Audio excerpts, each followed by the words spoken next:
China to punish internet users for liking posts in crackdown after zero-COVID protests. Internet users in China will soon be held liable for liking posts deemed illegal or harmful, sparking fears that the world's second-largest economy plans to control social media like never before. China's internet watchdog is stepping up its regulation of cyberspace as authorities intensify their crackdown on online dissent amid growing public anger against the country's stringent COVID restrictions. The new rules come into force from December 15, as part of a new set of guidelines published by the Cyberspace Administration of China, CAC, earlier this month. The CAC operates under the Central Cyberspace Affairs Commission chaired by leader Xi Jinping. The new rules have gained attention on social media in recent days and will take effect just weeks after an unprecedented wave of public anger started sweeping the country. From Beijing to Shanghai, thousands of demonstrators protested in more than a dozen cities over the weekend, demanding an end to the country's draconian COVID restrictions and calling for political freedoms. Internet users are taking screenshots of content related to the protests to preserve them and using coded references in messages to evade censors, while the authorities are scrambling to scrub the internet of dissent. The regulation is an updated version of one previously published in 2017. For the first time, it states that likes of public posts must be regulated, along with other types of comments. Public accounts must also actively vet every comment under their posts. However, the rules didn't elaborate on what kind of content would be deemed illegal or harmful. Liking something that is illegal shows that there is popular support for the issue being raised.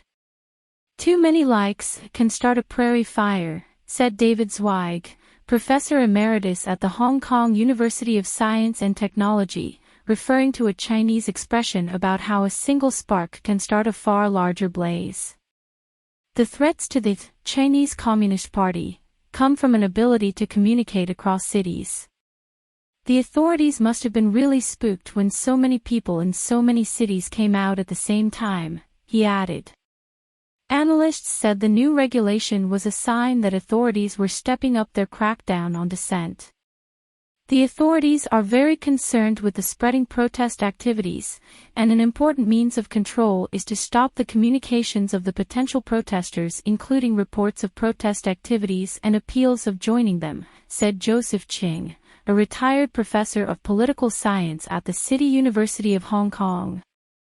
This cyberspace control is an important lesson absorbed from protest activities like the Arab Spring, he said, referring to protests that washed over Tunisia, Egypt, Libya, Syria, Yemen, Bahrain, and the eastern province of Saudi Arabia in 2011.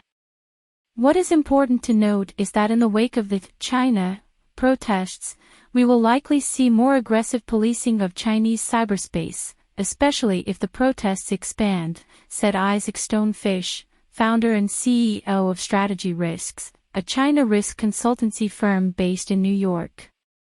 In recent years, China has gradually intensified its censorship of social media and other online platforms, including launching crackdowns on financial blogs and unruly fan culture. This year, the country's strict zero-COVID policy and Xi's securing of a historic third term have sparked discontent and anger among many online users. But under the increasingly strict internet censorship, many voices of dissent have been silenced. According to the regulation, all online sites are required to verify users' real identities before allowing them to submit comments or like posts.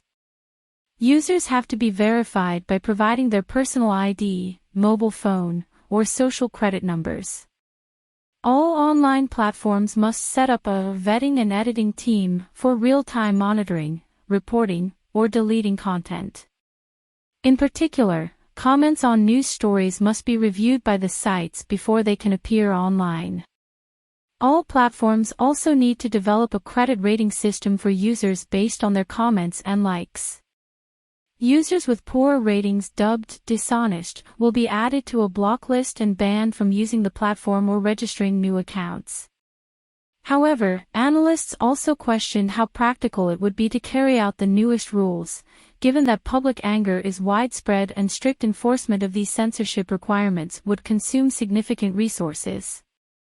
It is almost impossible to stop the spread of protest activities as the dissatisfaction continues to spread. The angry people can come up with all sorts of ways to communicate and express their feelings, Ching said. The major deterrent lies in the perception that the Communist Party regime is still in control and the sanctions are severe.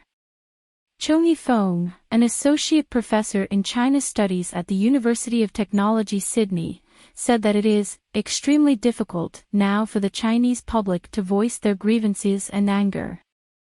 Cyberspace policing by Chinese authorities is already beyond measure, but that does not stop brave Chinese citizens from challenging the regime, he said.